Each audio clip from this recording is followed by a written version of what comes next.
सदाप्रभु परमेश्वरଙ୍କ नाम धन्य हेउ। आम्भମାନଙ୍କର मुक्तिदाता प्रभु जीशु ख्रीष्टଙ୍କ नामରେ ଆପଣମାନଙ୍କୁ ମୋର ହାର୍ଦ୍ଦିକ ଶୁଭେଚ୍ଛା ଓ ନମସ୍କାର ଜଣାଏ। ସଦାପ୍ରଭୁ ଆମ୍ଭମାନଙ୍କୁ ବହୁତ ପ୍ରେମ କରୁଛନ୍ତି। ଆମ୍ଭମାନେ ସୁସ୍ଥ ଜୀବନ ଯାପନ କରିବା ହିଁ ଈଶ୍ୱରଙ୍କର ଇଚ୍ଛା ଅଟେ। ଐଶ୍ୱରିକ ଆରୋଗ୍ୟ ଏହି ପ୍ରସଙ୍ଗ ନେଇ ଆଜି ମଧ୍ୟ ଆସନ୍ତୁ ଆମେ ଈଶ୍ୱରଙ୍କ ବାକ୍ୟରୁ ଅଳ୍ପ ସମୟ ଅଧ୍ୟୟନ କରିବା।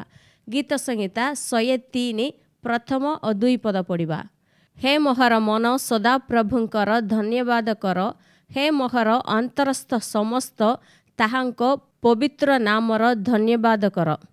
हे मोहर मन सदा प्रभुंकर धन्यवाद कर और ताहांकर मंगल दान सबु पासर नहीं। आपना मन सहित गीत रचक एही कथा कहउचंती जे हे मोहर मन सदा प्रभुंकर धन्यवाद कर आउ तांकर मंगल दान सबु पासर नहीं। आम जीवन रे सदा प्रभु अनेक मंगल दान करिसंती।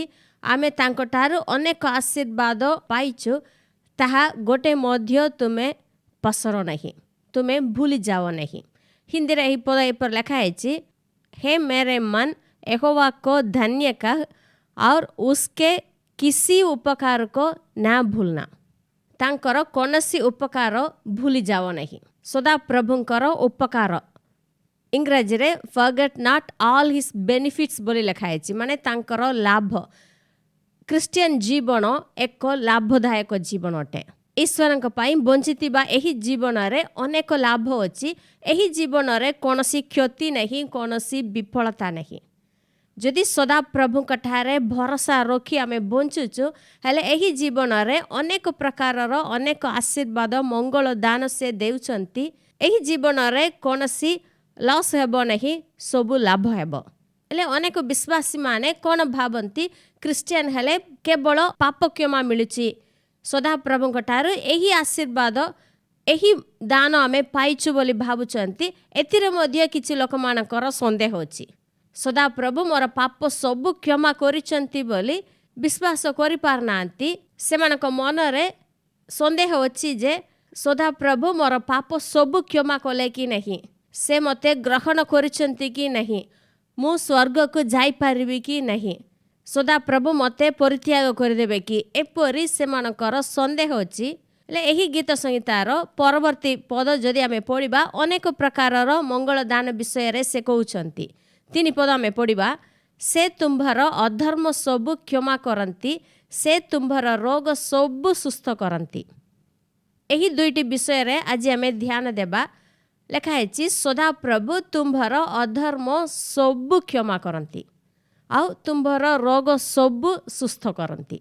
किछि पाप को से क्षमा करिवे एपरि नहीं, सबु अधर्म सबु समस्त अधर्म पाप को से क्षमा करंती आउ लिखा है रोग सबु से सुस्थ करंती। छोट रोग हेउ बा बड़ रोग हेउ सबु रोग से सुस्थ करंती। से तुम्भर अधर्म सबु क्षमा करंती। हेले क्षमा करा जाई नथिबा किछि पाप अछि कि टिके चिंता करिबा। एही पाप मु क्षमा करिबे नै, एटा क्षमा करा जाई पारिबो नै बोली कोनोसी पाप नहीं, कोनोसी अधर्म नहीं।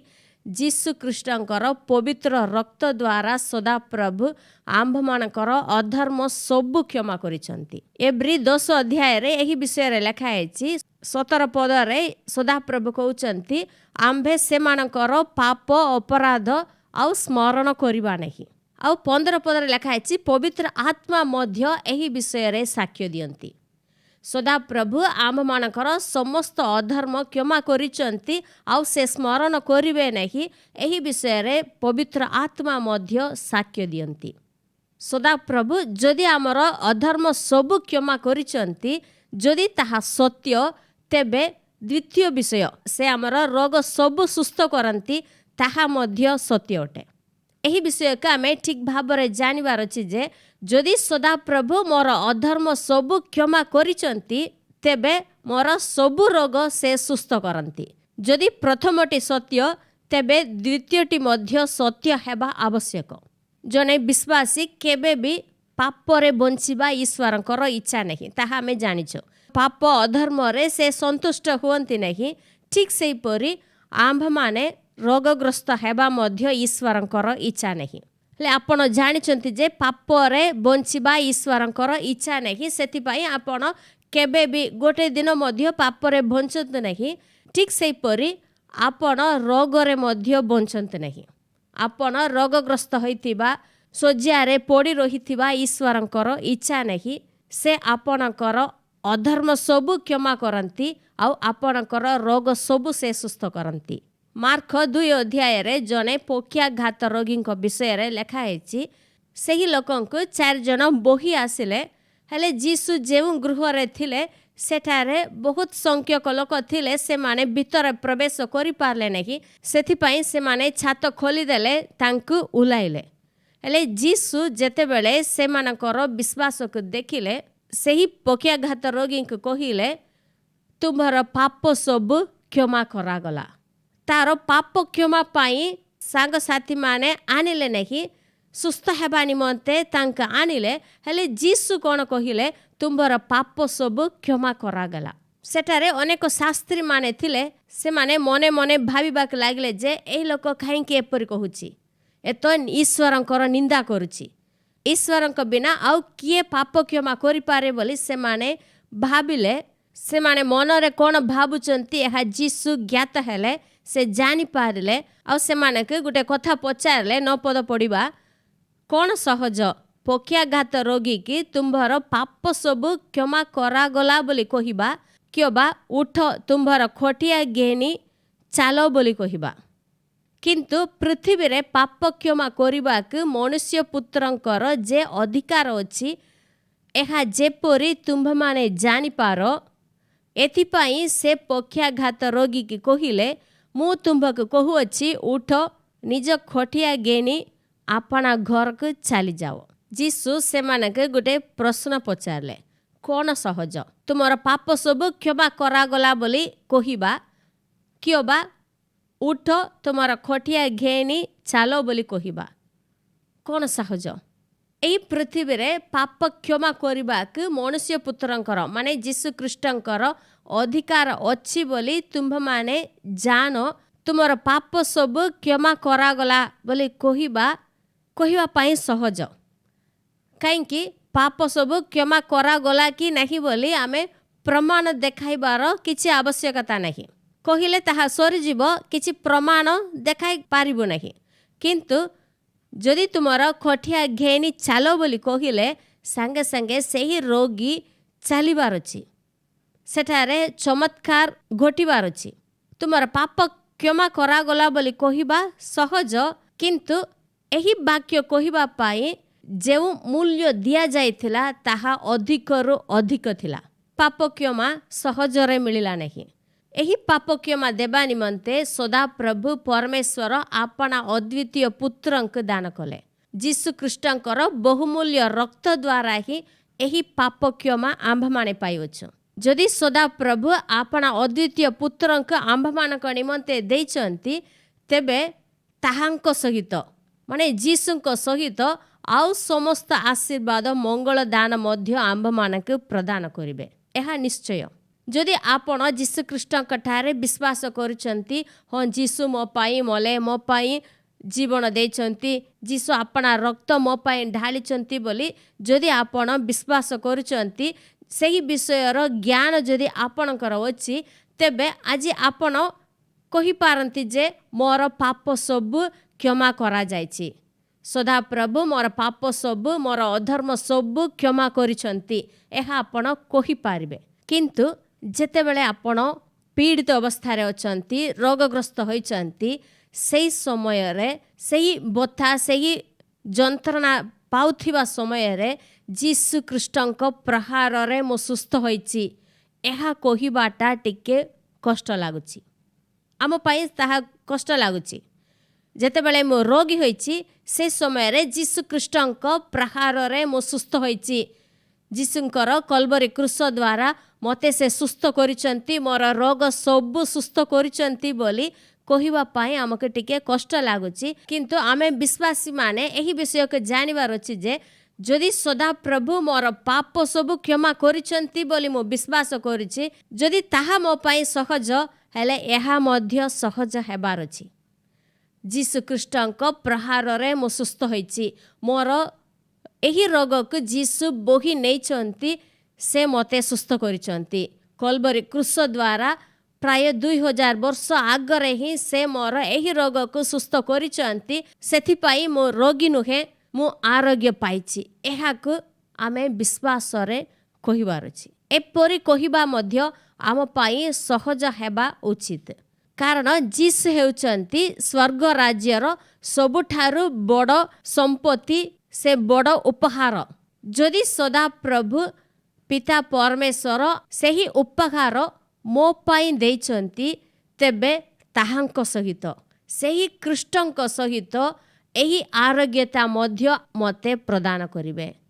ସେ ମୋତେ ନିଶ୍ଚୟ ସୁସ୍ଥ କରିବେ। ଏହାକୁ ଆମେ ବିଶ୍ୱାସ କରିବା। ଠିକ୍ ସେହିପରି ଯେତେବେଳେ ଅଭାବରେ ଅସୁବିଧାରେ ଅଛୁ, ସେହି ସମୟରେ ମୋହର ଈଶ୍ୱର ଯୀଶୁ ଖ୍ରୀଷ୍ଟଙ୍କ ଠାରେ ତାହାଙ୍କର ଗୌରବମୟ ଐଶ୍ୱର୍ଯ୍ୟ ଅନୁସାରେ ମୋହର ଆବଶ୍ୟକତା ସବୁ ପୂରଣ କରିବେ।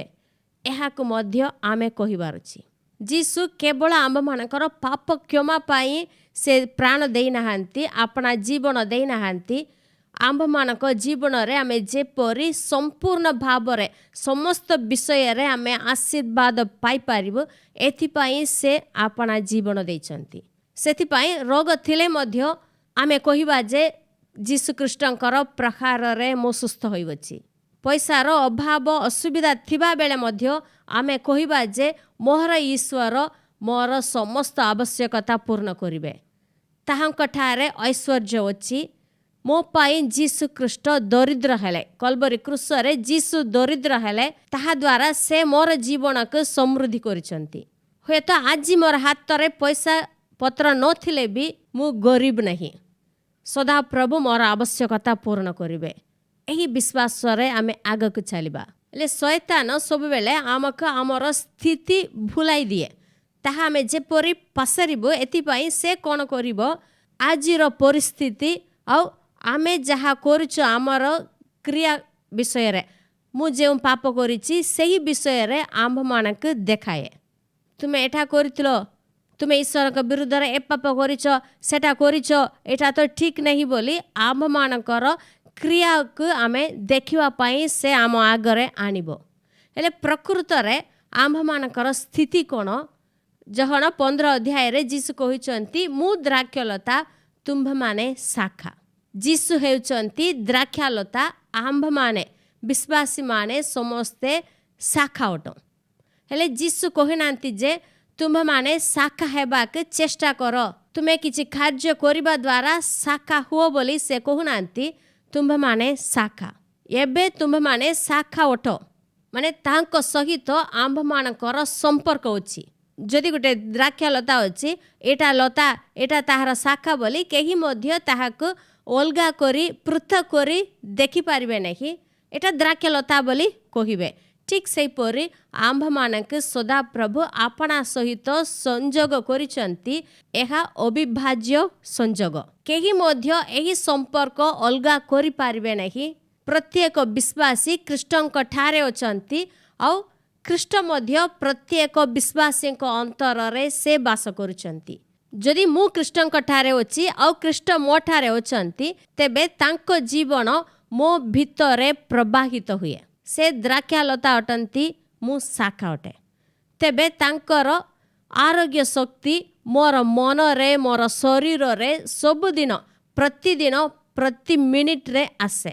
ଯଦି ଏହି ବିଷୟକୁ ମୁଁ ବିଶ୍ୱାସ କରେ ଆଉ ମୁଁ ସ୍ୱୀକାର କରେ, ତେବେ ପବିତ୍ର ଆତ୍ମା ମୋ ଅନ୍ତରରେ, ମୋର ଶରୀରରେ କାର୍ଯ୍ୟ କରିବାକୁ ଆରମ୍ଭ କରିବେ। ଅନେକ ସମୟରେ ଏହି ମୋର ସ୍ଥିତି କ'ଣ ବୋଲି ଆମେ ଜାଣିନାହୁଁ। ବେଳେବେଳେ ଆମେ କ'ଣ ଭାବୁଛୁ, ସଦାପ୍ରଭୁ ପରମେଶ୍ୱର ସ୍ୱର୍ଗରେ ଅଛନ୍ତି, ଖ୍ରୀଷ୍ଟ ତାଙ୍କ ନିକଟରେ, ତାଙ୍କ ଦକ୍ଷିଣ ପାର୍ଶ୍ୱରେ ଖ୍ରୀଷ୍ଟ ବସୁଛନ୍ତି, ମୁଁ ଏହି ଜଗତରେ ଅଛି ବୋଲି, ଆମେ ବହୁତ ଦୂରରେ ଅଛି ବୋଲି ଆମେ ଭାବୁଛୁ। କିନ୍ତୁ ସେ ଦ୍ରାକ୍ଷାଲତା, ମୁଁ ଶାଖା ଅଟେ। ଏହି ସମ୍ପର୍କ ବିଷୟରେ ଆମ୍ଭମାନେ ଅଧିକ ଧ୍ୟାନ ଦେଉନାହିଁ। ସେଥିପାଇଁ ଆମ୍ଭମାନେ ସୁସ୍ଥ ଲାଭ କରିବା ମଧ୍ୟ ବହୁତ କଷ୍ଟକର ହେଉଛି। ମୋର ଶରୀରରେ ତାଙ୍କର ଯେଉଁ ଜୀବନ ପ୍ରବାହିତ ହେବ, ଏହାକୁ ଅନୁଭବ କରିପାରୁନାହିଁ। ସଦାପ୍ରଭୁ ଆମ୍ଭମାନଙ୍କର ପାପ ସବୁ କ୍ଷମା କରନ୍ତି ଆଉ ରୋଗ ସବୁ ସୁସ୍ଥ କରନ୍ତି। ଯିଶାୟ 53 ଅଧ୍ୟାୟ ପ୍ରଥମ ପଦ ଆମେ ପଢ଼ିବା। ଆମ୍ଭମାନଙ୍କର ସମ୍ବାଦ କିଏ ବିଶ୍ୱାସ କରୁଅଛି ଓ ସଦାପ୍ରଭୁଙ୍କର ବାହୁ କାହା ନିକଟରେ ପ୍ରକାଶିତ ହୋଇଅଛି। ଏହି ପଦରେ ଦୁଇଟି ପ୍ରଶ୍ନ ଲେଖାଯାଇଛି। ଆମ୍ଭମାନଙ୍କର ସମ୍ବାଦ କିଏ ବିଶ୍ୱାସ କରୁଅଛି ଆଉ ସଦାପ୍ରଭୁଙ୍କର ବାହୁ କାହା ନିକଟରେ ପ୍ରକାଶିତ ହୋଇଅଛି। ସଦାପ୍ରଭୁଙ୍କର ସମ୍ବାଦ କିଏ ବିଶ୍ୱାସ କରୁଅଛି। ଇଂରାଜୀରେ ଏହି ବିଷୟ ଉପରେ ଲେଖାଯାଇଛି ହୁ ହାଜ୍ ବିଲିଭଡ୍ ଆୱାର ରିପୋର୍ଟ। ସଦାପ୍ରଭୁଙ୍କର ସେହି ରିପୋର୍ଟଟାକୁ କିଏ ବିଶ୍ୱାସ କରୁଅଛି। ଏହି ପଦ ନୂତନ ନିୟମରେ ଦୁଇଟି ସ୍ଥାନରେ ଲେଖାଯାଇଛି। ସେହି ବିଷୟରେ ଧ୍ୟାନ କରିବା। ଯୋହନ 12 ଅଧ୍ୟାୟ 37 ପଦରୁ ପଢ଼ିବା। କିନ୍ତୁ ଯଦ୍ୟପି ସେ ସେମାନଙ୍କ ସାକ୍ଷାତରେ ଏତେ ଆଶ୍ଚର୍ଯ୍ୟ କର୍ମ କରିଥିଲେ ତଥାପି ସେମାନେ ତାହାଙ୍କଠାରେ ବିଶ୍ୱାସ କରୁନଥିଲେ।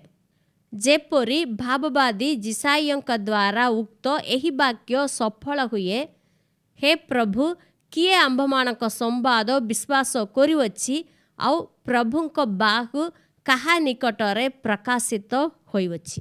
ଯିଶାୟ 53 ଅଧ୍ୟାୟ ପ୍ରଥମ ପଦରେ ଯାହା ଲେଖାଯାଇଥିଲା ସେହି ବିଷୟକୁ ଯୋହନ ଏଠାରେ ଉଲ୍ଲେଖ କରିଛନ୍ତି। ଯୀଶୁଖ୍ରୀଷ୍ଟଙ୍କ ଦ୍ୱାରା ଅନେକ ଆଶ୍ଚର୍ଯ୍ୟ କର୍ମ କରାଯାଇଥିଲା, ଅନେକ ଚମତ୍କାର ସେ କରିଛନ୍ତି। ଲୋକମାନେ ତାହା ଦେଖିଲେ, ଅନେକ ଅନ୍ଧ ଲୋକମାନେ ଦେଖିପାରିଲେ। ଯୀଶୁ ଅନେକଙ୍କ ଠାରୁ ଭୂତ ଛଡ଼ାଇଲେ। 4 ଦିନ ପରେ ଲାଜରଙ୍କୁ କବରରୁ ଯୀଶୁ ଉଠାଇଲେ। ଏହା ସବୁ ସେମାନେ ଦେଖିଲେ। ସେମାନଙ୍କ ସାକ୍ଷାତରେ ଏତେ ଆଶ୍ଚର୍ଯ୍ୟ କର୍ମ ଯୀଶୁ କଲେ ମଧ୍ୟ ସେମାନେ ଯୀଶୁଙ୍କ ଠାରେ ବିଶ୍ୱାସ କରୁନଥିଲେ। ଯିଶାୟଙ୍କ ଦ୍ୱାରା ଯେଉଁ କଥା ଲେଖା ହେଇଛି ତାହା ସେମାନଙ୍କ ଜୀବନରେ ସଫଳ ହେଲା। ସେମାନେ ଅନେକ ଆଶ୍ଚର୍ଯ୍ୟ କର୍ମ ନିଜ ଆଖିରେ ଦେଖିଲେ, କିନ୍ତୁ ଯୀଶୁ ଈଶ୍ୱରଙ୍କର ପୁତ୍ର, ଯୀଶୁ ପ୍ରକୃତରେ ଈଶ୍ୱରଙ୍କ ଠାରୁ ଆସିଛନ୍ତି ବୋଲି କେହି ମଧ୍ୟ ବିଶ୍ୱାସ କଲେ ନାହିଁ, ତାଙ୍କୁ ଗ୍ରହଣ କଲେ ନାହିଁ। ଖ୍ରୀଷ୍ଟଙ୍କ ଦ୍ୱାରା ଯେଉଁ ସମ୍ବାଦ ସେମାନେ ପାଇଲେ ସେହି ସମ୍ବାଦକୁ ସେମାନେ ବିଶ୍ୱାସ କଲେ ନାହିଁ। ସେଥିପାଇଁ ଈଶ୍ୱରଙ୍କର ବାହୁ, ତାଙ୍କର ଶକ୍ତି ସେମାନଙ୍କ ଜୀବନରେ ପ୍ରକାଶିତ ହେଲା ନାହିଁ। ପ୍ରଭୁଙ୍କର ବାହୁ ବୋଲି କହିଲେ ତାଙ୍କର ଶକ୍ତି, ତାଙ୍କର ସୃଷ୍ଟି ଶକ୍ତି ବା ସୁସ୍ଥ କରିବାର ସାମର୍ଥ୍ୟ।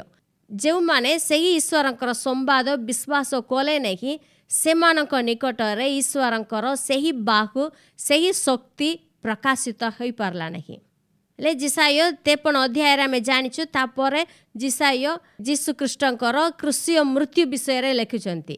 ସେ ଆମ୍ଭମାନଙ୍କର ଅପରାଧ ନିମନ୍ତେ କ୍ଷତ ବିକ୍ଷତ ହେଲେ, ଆମ୍ଭମାନଙ୍କର ଶାନ୍ତିଜନକ ଶାସ୍ତି ତାହାଙ୍କ ଉପରେ ବର୍ତ୍ତିଲା। ଏହି ବିଷୟକୁ ସେ କହୁଛନ୍ତି, କିନ୍ତୁ ସେହି ସମ୍ବାଦ ଅନେକ ଲୋକମାନେ ବିଶ୍ୱାସ କରୁନାହାନ୍ତି।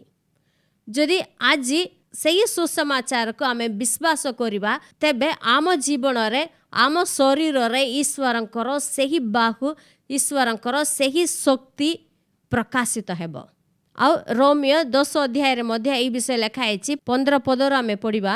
ପୁଣି ପ୍ରେରିତ ନହେଲେ କିପରି ପ୍ରଚାର କରିବେ? ଯେପରି ଲେଖା ଅଛି, ଯେଉଁମାନେ ଶୁଭ ବିଷୟର ସୁସମାଚାର ଆଣନ୍ତି ସେମାନଙ୍କର ପାଦ କିପରି ଶୋଭାଯୁକ୍ତ।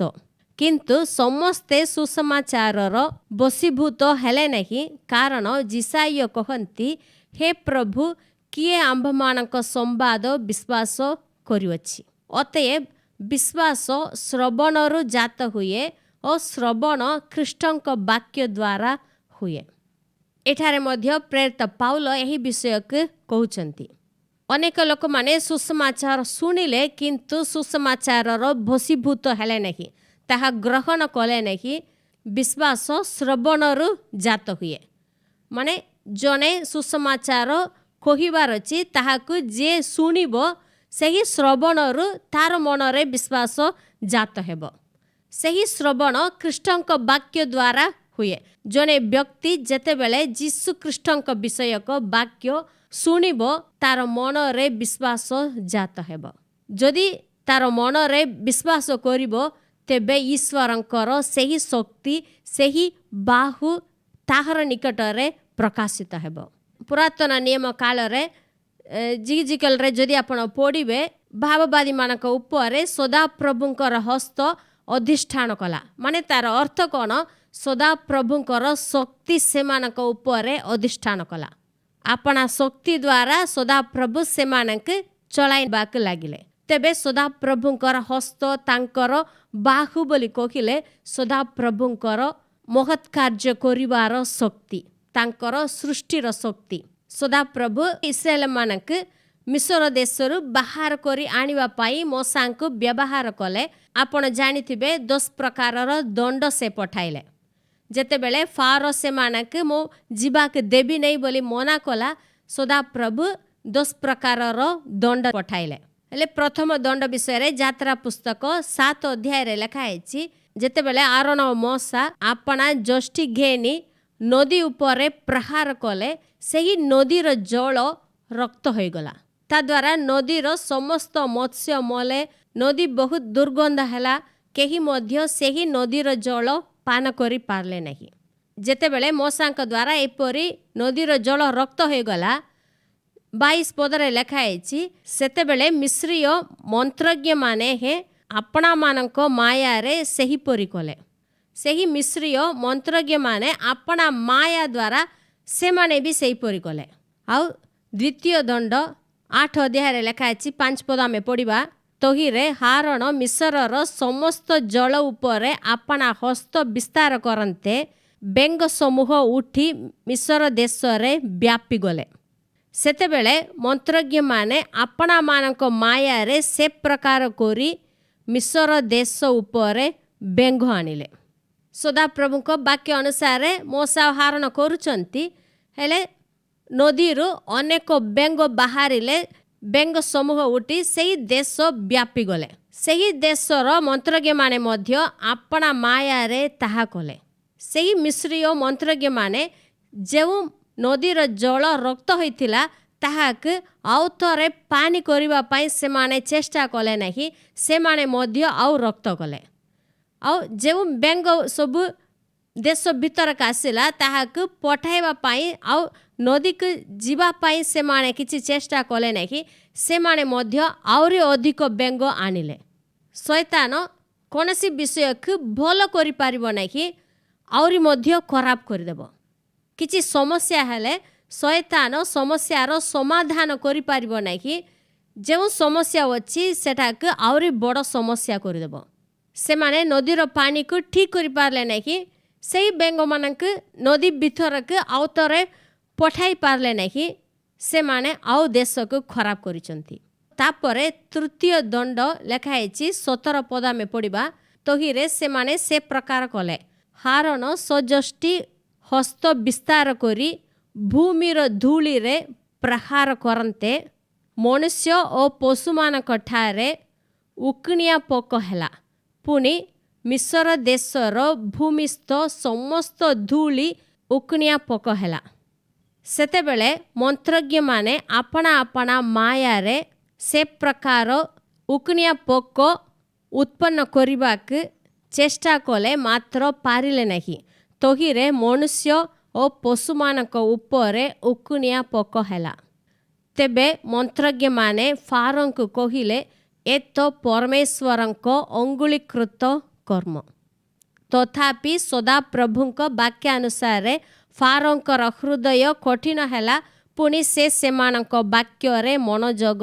कले नहीं जेतेबेले हारण अपना जष्टि द्वारा धूली रे प्रहार कले सही धूली सब उकणिया पोक हो गला समस्त उपरे मनुष्य उपरे और पशु मानक उपरे छोट छोट उकुणी पोक हो गला से माने मध्य ताहा करिबा के चेष्टा कले प्रथम दंड रे जेतेबेले नदीर पानी सब रक्त हो गला से माने कहले आमे भी तो एठा करि पारिबो से माने भी रक्त करिदेले आउ द्वितीय दंड रे से माने कहले आमे भी तो एठा करि पारिबो आमे भी भेंग आनी पारिबो बोली से माने कहले एबे सेही उकनिया पोक उत्पन्न करबा के से माने चेष्टा कले किंतु से माने करि पारले नहीं गुटे मध्य से मानक द्वारा होई पारला नहीं तेबे से माने फारोंक निकट रे कहले ए तो परमेश्वरंक अंगुलीकृत कर्म माने ईश्वरंकर अंगुली तांकर हातर କାର୍ଯ୍ୟ ଏଇଟା ଆମେ କରିପାରିବୁ ନାହିଁ।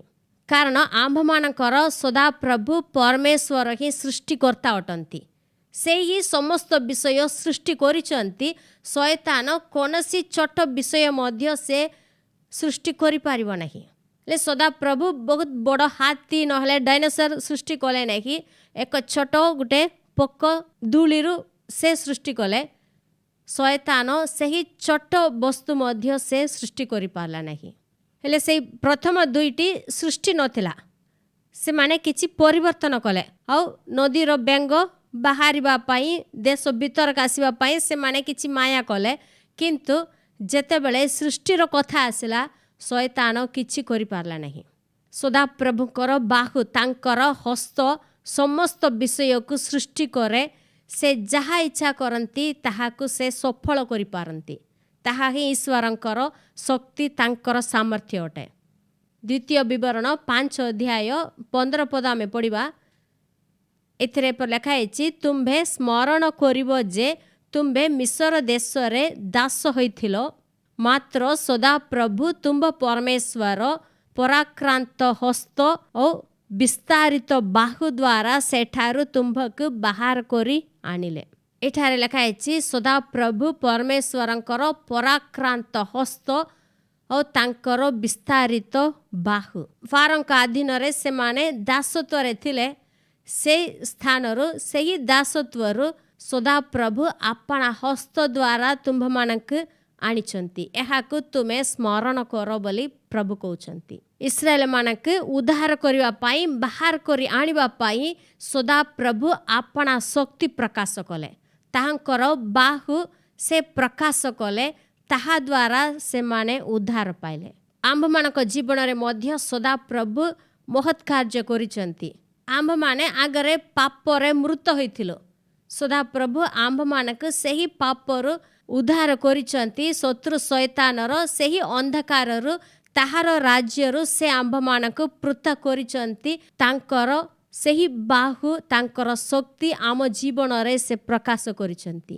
କେବଳ ପାପରୁ ନାହିଁ, ରୋଗରୁ ଉଦ୍ଧାର ପାଇବା ପାଇଁ, ଦରିଦ୍ରତାରୁ ଉଦ୍ଧାର ପାଇବା ପାଇଁ, ସବୁ ବିଷୟରେ ଆମେ ଆଶୀର୍ବାଦ ପାଇବା ପାଇଁ ତାଙ୍କର ବାହୁ ମୋ ପାଇଁ କାର୍ଯ୍ୟ କରିବ ବୋଲି ତାଙ୍କଠାରେ ଆମେ ବିଶ୍ୱାସ କରିବା।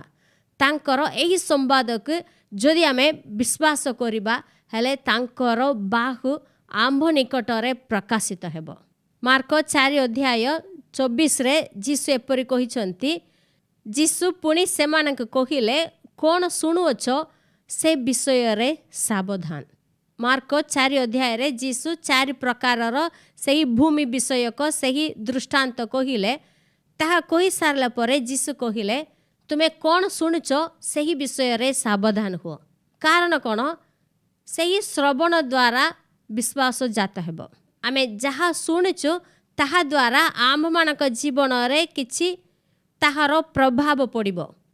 ସେଥିପାଇଁ ଆମେ ଯେଉଁ ବିଷୟକୁ ଶୁଣିଛୁ ସେହି ବିଷୟରେ ସାବଧାନ ହେବା ଆବଶ୍ୟକ।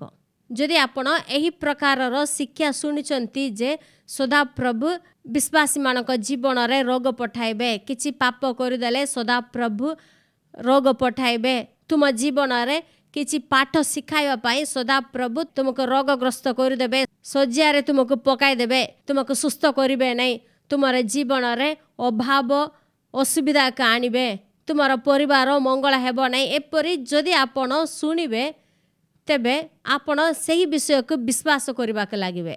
ଯଦି ଆପଣ ସେହି ବିଷୟକୁ ବିଶ୍ୱାସ କରିବେ, ହେଲେ ସଦାପ୍ରଭୁଙ୍କର ବାହୁ, ତାଙ୍କର ଶକ୍ତି ଆପଣଙ୍କ ନିକଟରେ ପ୍ରକାଶିତ ହେବ ନାହିଁ।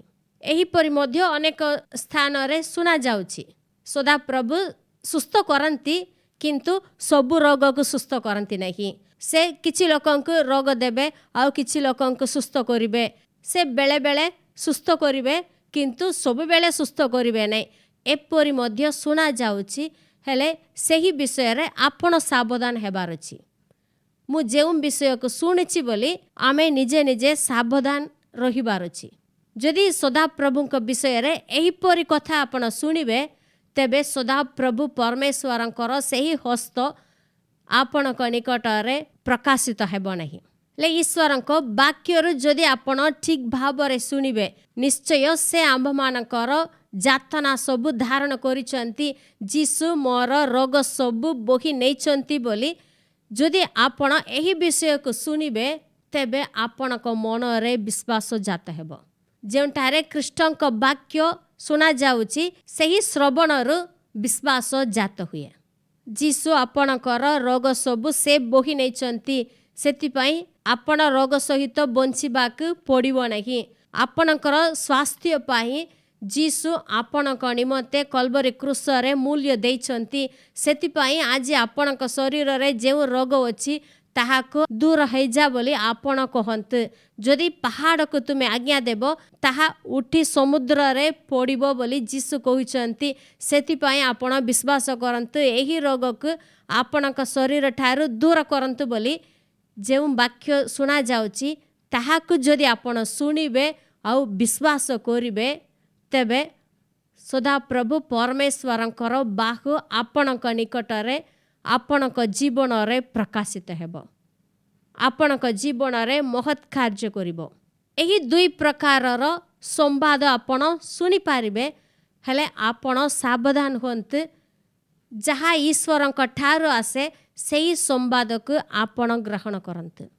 ଆପଣଙ୍କ ନିମନ୍ତେ ଯୀଶୁ କଲବରୀ କ୍ରୁଶରେ ଯାହା କରିସାରିଛନ୍ତି ସେହି ରିପୋର୍ଟ ଈଶ୍ୱରଙ୍କ ଠାରୁ ଆସିଛି। ଆଉ ଗୋଟେ ରିପୋର୍ଟ ଶୟତାନ ଠାରୁ ଆସିଛି। ଶୟତାନ ଆପଣଙ୍କ ଜୀବନରେ ହୁଏତ କିଛି ରୋଗ ଆଣିଥିବ, ସେହି ରିପୋର୍ଟଟାକୁ ସେ ଦେଖାଇବ। ହୁଏତ ଆପଣଙ୍କର ମେଡ଼ିକାଲ ରିପୋର୍ଟ ଦେଖିଲେ ଆପଣଙ୍କୁ ଭୟ ଲାଗିବ। ଆପଣ CT କରିଥିବେ, MRI ସ୍କାନ୍ କରିଥିବେ, ତାହାକୁ ଦେଖିଲେ ଭୟ ଲାଗିବ। ଡାକ୍ତରୀ ରିପୋର୍ଟ ହୁଏତ ଈଶ୍ୱରଙ୍କ ବାକ୍ୟର ବିରୁଦ୍ଧରେ ବିପରୀତ କହିପାରେ, ହେଲେ ଆପଣ ମନୋନୀତ କରିବାର ଅଛି ଯେ ଯେଉଁ ରିପୋର୍ଟକୁ ମୁଁ ବିଶ୍ୱାସ କରିବି, ଈଶ୍ୱରଙ୍କର ଏହି ସୁସମ୍ବାଦକୁ ମୁଁ ବିଶ୍ୱାସ କରିବି ନା ଏହି ରିପୋର୍ଟ ଉପରେ ମୁଁ ଭରସା କରିବି। ହୁଏତ ଆପଣଙ୍କର ମେଡ଼ିକାଲ ରିପୋର୍ଟ ଆପଣଙ୍କ ଶରୀରର ସଠିକ୍ ଅବସ୍ଥାକୁ, ଆଜିର ଅବସ୍ଥାକୁ ଦେଖାଇପାରେ, ସେହି ରିପୋର୍ଟ ପ୍ରତି ଆପଣ ବିଶ୍ୱାସ କରନ୍ତୁ ନାହିଁ, ତାହା ପରିବର୍ତ୍ତନ ହେବ। କିନ୍ତୁ ସଦାପ୍ରଭୁଙ୍କର ବାକ୍ୟ, ତାଙ୍କର ସମ୍ବାଦ, ସେହି ରିପୋର୍ଟଟା କେବେ ମଧ୍ୟ ପରିବର୍ତ୍ତନ ହେବ ନାହିଁ, ଚିରକାଳ ରହିବ।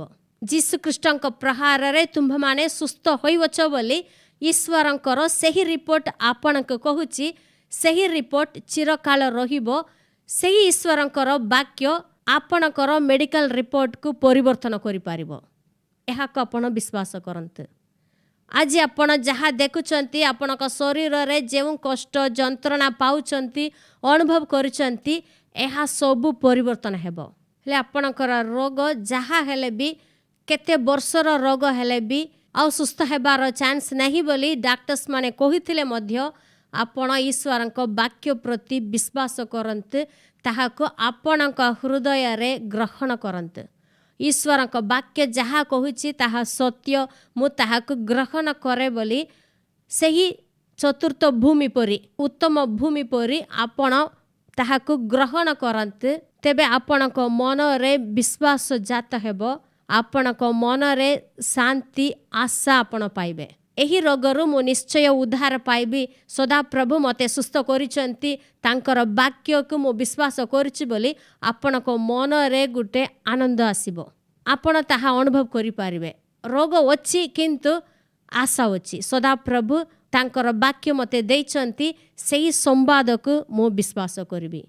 ଯଦି ସେହି ସମ୍ବାଦକୁ ଆପଣ ବିଶ୍ୱାସ କରୁଛନ୍ତି, ହେଲେ ସଦାପ୍ରଭୁଙ୍କର ବାହୁ ଆପଣଙ୍କ ନିକଟରେ ପ୍ରକାଶିତ ହେବ। ଆପଣଙ୍କର ରୋଗକୁ ସେ ଦୂର କରିବ। ଆମ୍ଭମାନଙ୍କର ସଦାପ୍ରଭୁ ସେ ସୃଷ୍ଟିକର୍ତ୍ତା ଅଟନ୍ତି, ସେ ସର୍ବଶକ୍ତିମାନ ଅଟନ୍ତି। ତାହାଙ୍କର ସେହି ଶକ୍ତିକୁ ଆପଣଙ୍କ ଶରୀରରେ ଆପଣ ଅନୁଭବ କରିପାରିବେ।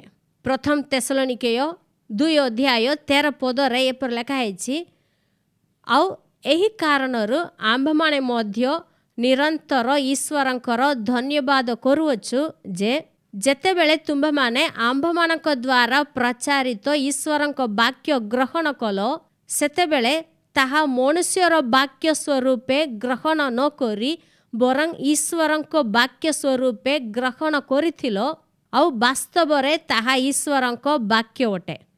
ପୁଣି ବିଶ୍ୱାସୀ ଯେ ତୁମ୍ଭମାନଙ୍କ ଅନ୍ତରରେ ତାହା ମଧ୍ୟ କାର୍ଯ୍ୟ ସାଧନ କରୁଅଛି। ଏଠାରେ ପ୍ରେରିତ ପାଉଲ ତେସଲୋନିକୀୟ ମଣ୍ଡଳୀର ବିଶ୍ୱାସୀମାନଙ୍କୁ କହୁଛନ୍ତି ଯେ ଆମ୍ଭେ ଯେତେବେଳେ ତୁମ୍ଭମାନଙ୍କ ନିକଟରେ ଯୀଶୁଖ୍ରୀଷ୍ଟଙ୍କର ବାକ୍ୟ ପ୍ରଚାର କଲୁ, ସେ ସମୟରେ ତୁମେ ଏହା ମନୁଷ୍ୟର ବାକ୍ୟ ବୋଲି ତୁମେ ଭାବିଲ ନାହିଁ, ଈଶ୍ୱରଙ୍କ ବାକ୍ୟ ସ୍ୱରୂପେ ତୁମ୍ଭେମାନେ ଗ୍ରହଣ କଲ। ଆଉ ବାସ୍ତବରେ ତାହା ଆମ୍ଭମାନଙ୍କର ବାକ୍ୟ ନାହିଁ, ଈଶ୍ୱରଙ୍କର ବାକ୍ୟ ଥିଲା। ସେଥିପାଇଁ ସେହି ବାକ୍ୟ ତୁମ୍ଭମାନଙ୍କ ଅନ୍ତରରେ କାର୍ଯ୍ୟ ମଧ୍ୟ କରୁଅଛି। ସଦାପ୍ରଭୁ ପରମେଶ୍ୱରଙ୍କର ସମ୍ବାଦ ଆଜି ଆପଣଙ୍କ ନିକଟକୁ ଆସୁଛି, ଆପଣ ତାହା ଶୁଣିବାକୁ ପାଇଛନ୍ତି।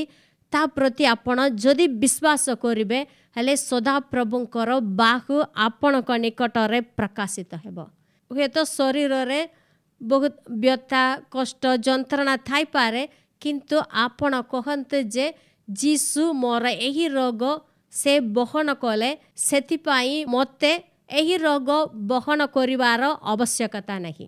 ଏଇଟା ମୋର ରୋଗ ନାହିଁ, ଏହି ରୋଗକୁ ମୁଁ ପ୍ରତ୍ୟାଖ୍ୟାନ କରେ, ଏହାକୁ ମୁଁ ଘୃଣା କରେ। ଏହି ରୋଗରୁ ମୁଁ ଉଦ୍ଧାର ପାଇବା ପାଇଁ, ମୋର ସୁସ୍ଥତା ପାଇଁ ଯୀଶୁ ମୂଲ୍ୟ ଦେଇଛନ୍ତି। ସେଥିପାଇଁ ମୁଁ ଏହି ରୋଗରୁ ସୁସ୍ଥତା ପାଇବି। ଏହି ରୋଗ ମୋତେ କ୍ଷତି କରିପାରିବ ନାହିଁ। ମୁଁ ଏଥିରୁ ବାହାରିବି। ସଦାପ୍ରଭୁଙ୍କର ଗୌରବ ନିମନ୍ତେ ଏହି ଜଗତରେ ମୁଁ ବଞ୍ଚିବି, ତାଙ୍କର ସାକ୍ଷ୍ୟ ଦେଇପାରିବି ବୋଲି ଆପଣ ବିଶ୍ୱାସ କରନ୍ତୁ। ତାହାକୁ ଆପଣ କହନ୍ତୁ, ସ୍ୱୀକାର କରନ୍ତୁ। ଯଦି ଆପଣ ବିଶ୍ୱାସ କରିବେ, ହେଲେ ଈଶ୍ୱରଙ୍କର ଶକ୍ତି, ତାଙ୍କର ବାହୁ ଆପଣଙ୍କ ନିକଟରେ ପ୍ରକାଶିତ ହେବ। 1 କରିନ୍ଥିୟ 6:20 ଏପରି ଲେଖା ହେଇଛି, କାରଣ ତୁମ୍ଭମାନେ ବିଶେଷ ମୂଲ୍ୟରେ କିଣା ଯାଇଅଛ, ଏଣୁ ତୁମ୍ଭମାନଙ୍କ ଶରୀରରେ ଈଶ୍ୱରଙ୍କ ଗୌରବ ପ୍ରକାଶ କର। ପାଉଲ କହୁଛନ୍ତି, ତୁମ୍ଭମାନେ ବିଶେଷ ମୂଲ୍ୟରେ କିଣା ଯାଇଅଛ। ଆମ୍ଭମାନଙ୍କୁ ସେ କିଣିଅଛନ୍ତି। ବିଶେଷ ମୂଲ୍ୟ ଦେଇ ଯୀଶୁ ଆମ୍ଭମାନଙ୍କୁ କିଣିଅଛନ୍ତି। କେବଳ ପାପ କ୍ଷମା ପାଇଁ ନାହିଁ, ଆପଣଙ୍କର ଶରୀର ପାଇଁ ମଧ୍ୟ ସେ ବିଶେଷ ମୂଲ୍ୟ ଦେଇଛନ୍ତି। ସେଥିପାଇଁ ଲେଖା ହେଇଛି, ତୁମ୍ଭମାନଙ୍କ ଶରୀରରେ ଈଶ୍ୱରଙ୍କ ଗୌରବ ପ୍ରକାଶ କର। ଆଜି ଯଦି ମୁଁ ରୋଗଗ୍ରସ୍ତ ହେଇଥିବି, ଯଦି ମୁଁ ଗୋଟେ ସ୍ଥାନକୁ ଯାଇପାରିବି ନାହିଁ, ଯଦି ମୁଁ ରୋଗରେ ପଡ଼ିଥିବି, ତେବେ ମୋର ଶରୀର ଦ୍ୱାରା ମୁଁ ଈଶ୍ୱରଙ୍କର ଗୌରବ ପ୍ରକାଶ କରିପାରିବି ନାହିଁ। ସେଥିପାଇଁ ଏହି ରୋଗର ଉଦ୍ଧାର କରିବା ପାଇଁ ସେ ବିଶେଷ ମୂଲ୍ୟ ଦେଇଛନ୍ତି। ଆପଣ ଓ ମୁଁ ଈଶ୍ୱରଙ୍କର ନିଜର ସମ୍ପତ୍ତି ହେଇଛୁ। ଆମ୍ଭମାନଙ୍କୁ ସେ କିଣିଛନ୍ତି, ଆମ୍ଭମାନେ ତାଙ୍କର ଅଟୁ।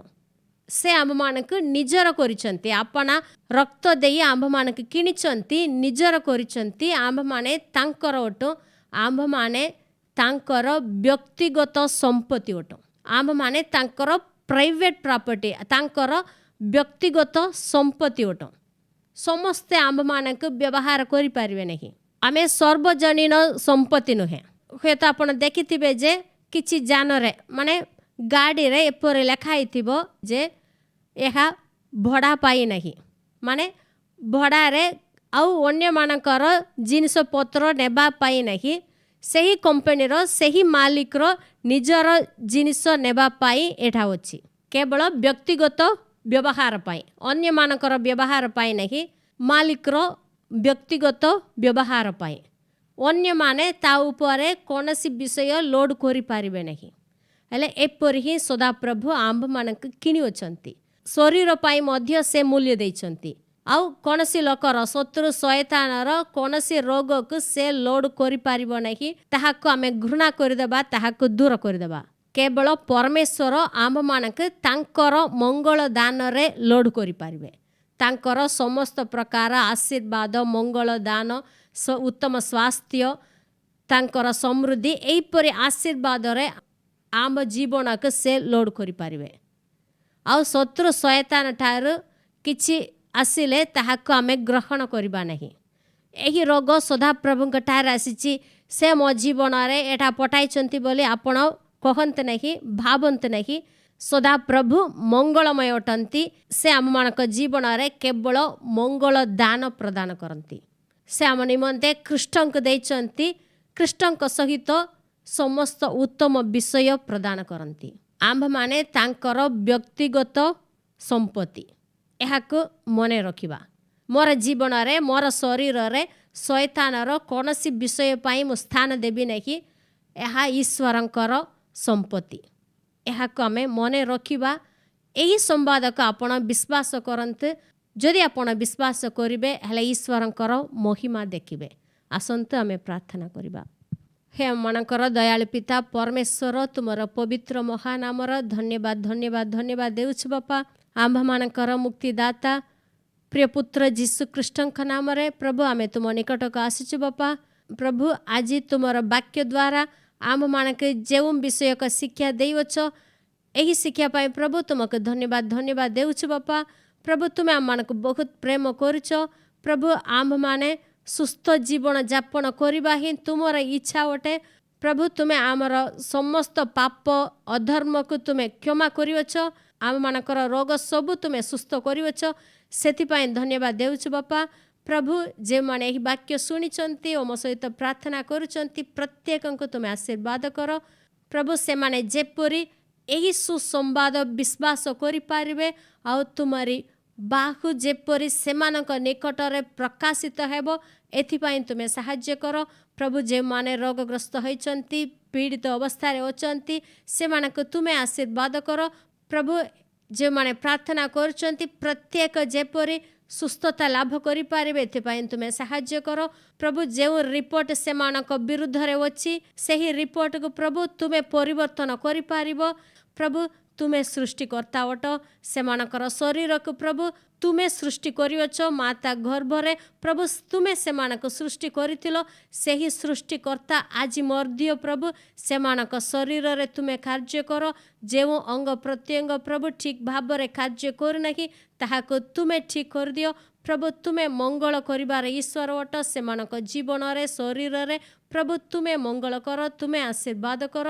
ପ୍ରଭୁ ପ୍ରତ୍ୟେକଙ୍କ ପରିବାରକୁ ତୁମେ ଆଶୀର୍ବାଦ କର। ପରିବାର ସମସ୍ତେ ଯେପରି ସୁସ୍ଥ ସବଳରେ ରହିବେ, ପରିବାର ଯେପରି ପ୍ରଭୁ ତୁମରି ଆନନ୍ଦରେ ଭରିବ, ଏଥିପାଇଁ ତୁମେ ସାହାଯ୍ୟ କର। ପ୍ରତ୍ୟେକଙ୍କର ସହବର୍ତ୍ତୀ ଈଶ୍ୱର ହୁଅ। ପ୍ରଭୁ ତୁମରି ବାକ୍ୟ ଯେପରି ଆମ୍ଭମାନଙ୍କ ଜୀବନରେ କର୍ତ୍ତୃତ୍ୱ କରିବ, ଏଥିପାଇଁ ଆମମାନଙ୍କୁ ତୁମେ ସାହାଯ୍ୟ କର, ଅନୁଗ୍ରହ କର। ଏହି ପ୍ରାର୍ଥନା ନାଜରେତୀୟ ଯୀଶୁଖ୍ରୀଷ୍ଟଙ୍କ ନାମରେ ମାଗିଲି, ଆମେନ୍। ଯଦି ଆପଣ ଏହି ବାର୍ତ୍ତା ଦ୍ୱାରା ଆଶୀର୍ବାଦ ପାଇଛନ୍ତି, ତେବେ ଆପଣଙ୍କର ବନ୍ଧୁ ଏବଂ ସମ୍ପର୍କୀୟମାନଙ୍କୁ ଏହା ସେୟାର କରନ୍ତୁ। ଧନ୍ୟବାଦ।